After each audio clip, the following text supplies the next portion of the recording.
Okay, looks like everything is good to go, maybe. So, yeah, I might have got some things mixed up yesterday when I was talking about the Y chromosome, so I just wanted to straighten it out a little bit because I get confused sometimes because it's a whole lot of information and you have to think of it upside right instead of upside down and backwards and everything.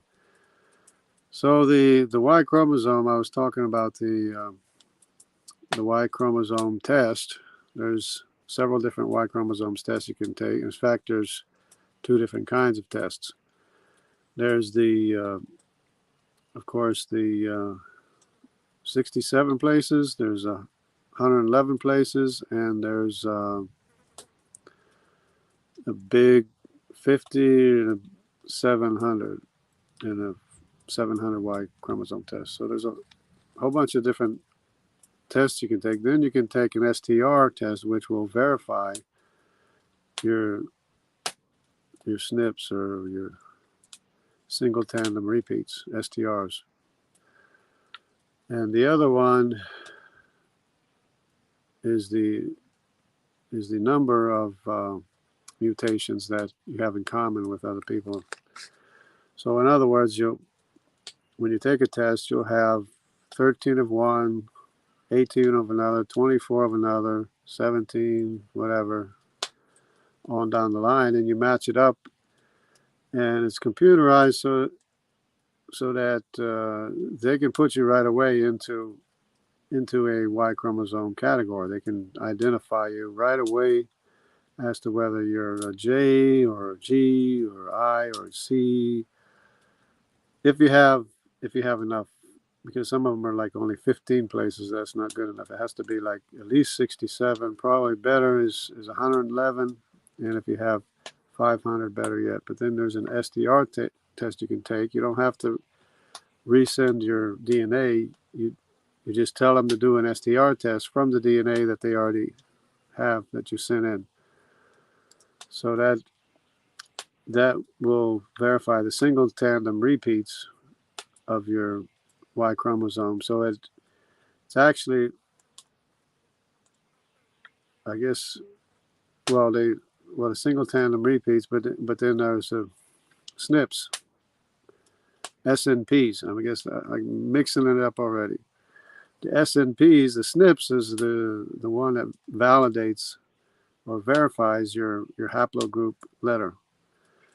So you have the SNPs and the STRs with the single tandem repeats, and the one that people take initially would be the STR with the single tandem repeats. That's the number of repeats of the same information that you have, that everybody has. That's what I was saying about the 13, the 18, the 14, the 17, the 24, depending on what your test, finds out about you, and they'll match it up with whatever haplogroup that you have, and then you verify it with the SNPs, SNPs, single nucleotide polymorphisms is what the SNPs is. So I think I got that straight now. But yesterday I was a little bit mixed up. I mean, I was highlighting how little, in some cases, the Y chromosome mutates, but it's actually a faster mutation rate. When I was talking about having one difference with a cousin going back 300 years, that was with the 76 single nucleotide polymorphism, so that it didn't show up very much, because the first, there's going to be less mutation in the first, the longer test you have, or the bigger test you take, the more mutations are going to show up, because there's more chance of a mutation in the other ones. So to identify who you are, they check the ones that have less mutations, just to, it's a quicker way of identifying what haplogroup you have. So, like I said, there's the 67, the 111, the 500, and the 700 Y chromosome test. Of course, the more single nucleotide polymorphisms that you have, the more single tandem repeats that you have, STRs, the tandem repeats, the repeats, you're going to have more changes or more variation, more, greater number of differences. So if you did a 500 test, you're going to have a lot of differences. It's probably what Dr. Jensen was talking about, is that now they have better testing, probably because it goes, 500, 700. But even if you're doing 111, it's more like 4 or 5 differences that I have going back 300 years with cousins with the same common ancestor. So I misspoke on that, but I was just checking to see if anybody noticed the mistake. No, I'm just kidding. But yeah, so I was the one with the one difference was a 67 single tandem repeat test, STR test. So if I look at the 111 test, which I took both, or had them do both, or whatever, the 111 test shows up 4 or 5 differences going back 300 years. So there are changes. I mean, I was just impressed at how there's not a whole lot of changes with the going back 300 years with close relatives or the same paternal relatives. But like Dr. Jensen is saying, the mutation rate, this is what I got backwards yesterday, is that the mutation rate is too fast to go back 5,000 years. It's too much to go back, or I mean, hundreds of thousands of years, to the supposed common ancestor, humanoid or whatever it was. So that doesn't make sense. So the work that Dr. Jensen is doing good, because he's showing that the mutation rate is too fast. And I was saying yesterday it was too slow. But it is impressive, though, when you have a cousin going back, 300 years, and you only have like, 2 or 3 changes or 4 or 5 changes, either way, depending on which test you take. And but anyways, that's the way it works, and that would be the STR, right? Single tandem repeats. It's the repeats is the number of, the test you take with a number of places, and it's the single nucleotide polymorphisms, the SNPs. That's the one that verifies your haplogroup. Because it actually finds or determines the actual polymorphism, the single nucleotide polymorphism in your genealogy. So it gives you an exact number of where you are in your family tree or in your haplogroup tree. So it'll give you a specific number or letter or something that will just identify who you are. Exactly. But which is very interesting, actually. And of course, the more money you spend, the more the more you can validate your haplogroup. Hey, Iger, what's up? Got deleted. This is my new channel. Well, I hope everything works out good for you, Iger. And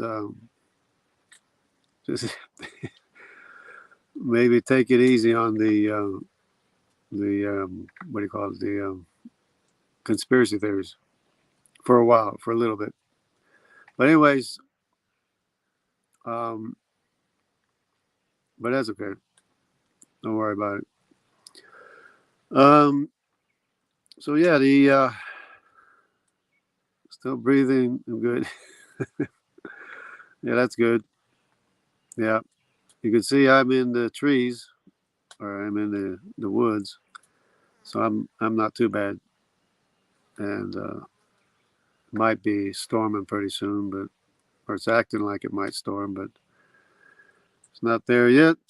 So when I was going through all the information, I made a couple of mistakes. So I'm just going through and and correcting my own mistakes. But because it's easy to get things mixed, even when you know what you're trying to say, sometimes you'll just say the wrong thing anyways. But I just say that I'm checking to see if people's paying attention.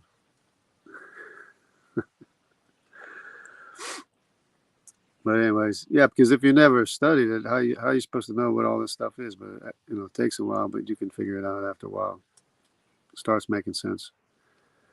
But the only thing is that we have three, of course, family trees: the Hamitic family tree, the Semitic family tree, and the Japhethite family tree, and they're three very separate family trees, and it's like you don't want to mix them up, and you don't want to confuse which is which either. The A, B, C, D, and E, that's Hamitic. The F, G, H, I, and J, that's Semitic. And K, L, M, N, O, P, Q, R, S, and T, that's Japhethite. Yeah, that's a treehouse. It's going to go up 3 stories. It's got 2 stories right now. It's going to go up 3 stories. So I guess that's about it for my corrections. Got to make sure everything's good, everything's corrected. And even though nobody corrected me, I have to correct myself. But the mutation rate is much faster. I was saying it was much too slow yesterday, but it's much faster, much too fast for hundreds of thousands of years of human ancestry. It goes back 6,000 years. 5,000 years to Noah and 6,000 years to Eve. Yep.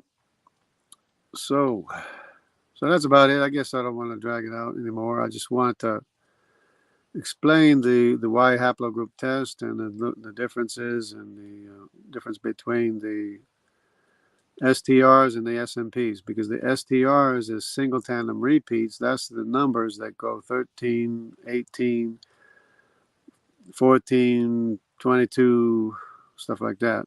That's the numbers that line up. It's either it goes out 67 places, or it goes out 111 places, or if you want to pay a lot of money, which you don't need to, it'll go out 500 places, or 700 places. But the more places you go out, the more mutations you're going to run into, more mutations you're going to have, because the more susceptible to mutating it is. So the number of repeats are going to change. So that's about how it works. And if you take the test, you probably know what I'm talking about anyways. I don't have to explain it, but that's about it. But like I said, we gotta not confuse the 3 family trees, and we gotta not mix them up who they are. The A, B, C, D, and E is Hamitic. The F, G, H, I, and J is Semitic, in the Semitic area, the area of Shem. And the area of the nations, Japhethite, God said that he would enlarge Japheth. Repeat, God said he would enlarge Japheth. So the Japhethite family tree is the largest tree. It's K, L, M, N, O, P, Q, R, S, and T. And They got to come up with a better number or lettering system or numbering system or whatever. But that's what it is basically. So this is good enough for now. I don't want to draw it out for a long time. Just to get things corrected, everything is understood, everything's in place, because my new understanding is that the G could be one of the shepherds, the Assyrian shepherds that came with Abraham into the promised land. And that's why the Jewish population has a G, Y chromosome. You know, it's fairly prevalent in the Jewish population sometimes. But other than that, Aram is around there somewhere, and Lud or Lydians around there too, would be F1, F2, or something like that. Probably that's how that works. Because apparently the Jewish people didn't mix very much with people. They did with the Phoenicians. Of course, the Phoenicians are T, and Madai is Q. Other than that, there's not a whole lot of, besides E, not a whole lot of differences, which could be Egyptian or Canaan. I got to verify which it is, but it's probably Mitzrayim. The E is what I'm thinking in most cases, but I'll just have to double check on that.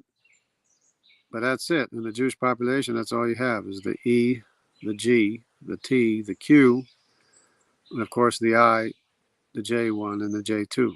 I1, I2. So those are the ones that we have in the Jewish populations. And we can't mix them up with Japhethites because the Jewish people are not Japhethites. They're not the nations. They're not Magog and Meshach, Tubal, or anything like that. They're not Greeks.